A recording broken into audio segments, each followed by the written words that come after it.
Hi guys, Jason and Nicole here on the Udderfarm. We're actually on the trial property this morning.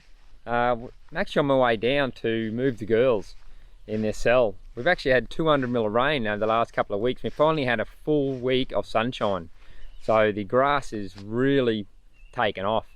There's areas down there, and predominantly nearly finished the graze across the 2 acres now, but I'm in the last couple of cells now, so I'll go down and give you a look. The grass has been like 1 metre high in areas, so we've had a lot of trampling of carbon on the ground, which is great to build the matter back on the ground and build that topsoil and armour it for when the rain and the hot weather does come back. It'll hold that water and also protect the ground from drying out from the sun. So the cows done a really good job. But before I head down, guys, I woke up this morning and looked out the window. Then we've got a little visitor here. I'll turn around and I'll give you a look. We don't get visitors like this as such in this area, so it's really a sight to behold. It's a lovely little peacock. Yeah, I heard this noise when I woke up this morning. I was lying in bed and I thought that noise sounds very familiar, but I didn't actually know what it was. And then to my surprise, when I come out, there's this little fella. I don't want to scare him away, but yeah, he's got a beautiful fantail. We've got the dogs locked up at the moment because I reckon I'll end up chasing the little fella. Not sure what we're going to do with him, but probably needs to hop off the property if he wants to get away from the dogs. They have a tendency to chase stuff, so yeah, so that was a nice little surprise. So guys, we're down in the cell now. This is where they were last night. I'll just step over this electric fence because oh, I think I left it on.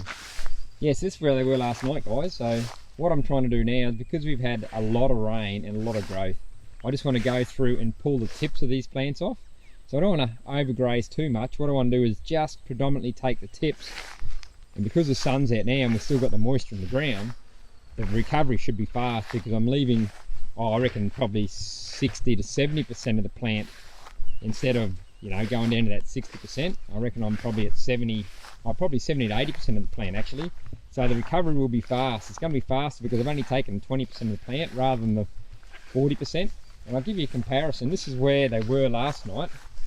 So if you have a look around here, they've just tipped, as you can see, all that's just been tipped off. I've just moved them in under this poly line there. And as you can see there, that's where it was tipped. And you can see all the pasture just in this next paddock. It hasn't been eaten yet, because they're right down the bottom under those trees there. They'll come back during the day and eat this stuff here. So this has already been chewed from last night, like I was saying. All the tips have been taken off, and that is where they got into. So I reckon they're only probably taken, I don't know, maybe 150, 200 mil of tips off the top of these plants.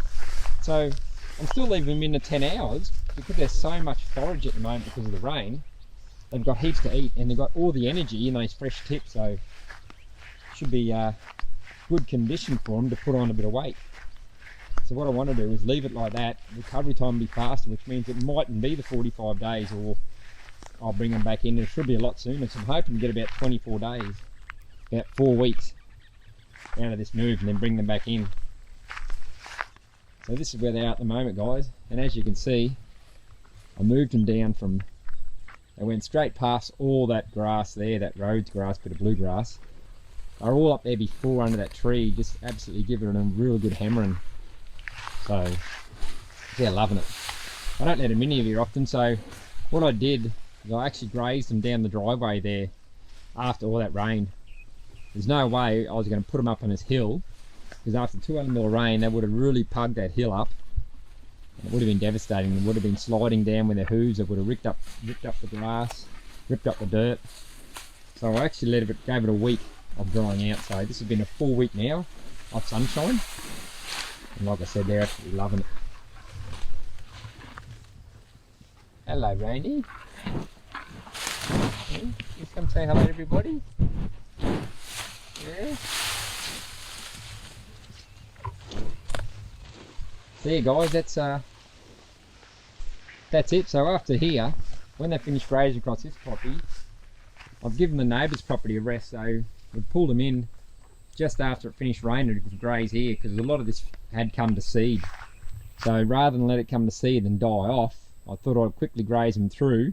I reckon they probably covered I reckon 70% of the seed they've chewed, and they've probably left the other 30% still standing, which is all right. I'm happy for that seed to drop off and back in the soil and regerminate, and whatever plants do die that I missed will actually add that extra carbon to the ground. So like I said, they've got a lot of carbon on the ground when they trampled it, so it's been really beneficial having it this long. You don't get it this long very often. So where they'll go after this move is back into that paddock. So that's the graze pasture that I continue graze next door. So it hasn't got any length. They don't like it long, they like to keep it short. So it's not my preferred method. Like I said, since I've been doing the regenerative farming, long is definitely better. It keeps the moisture in longer, it protects the soil, and it gives something for the microbes to feed off when they get that armour.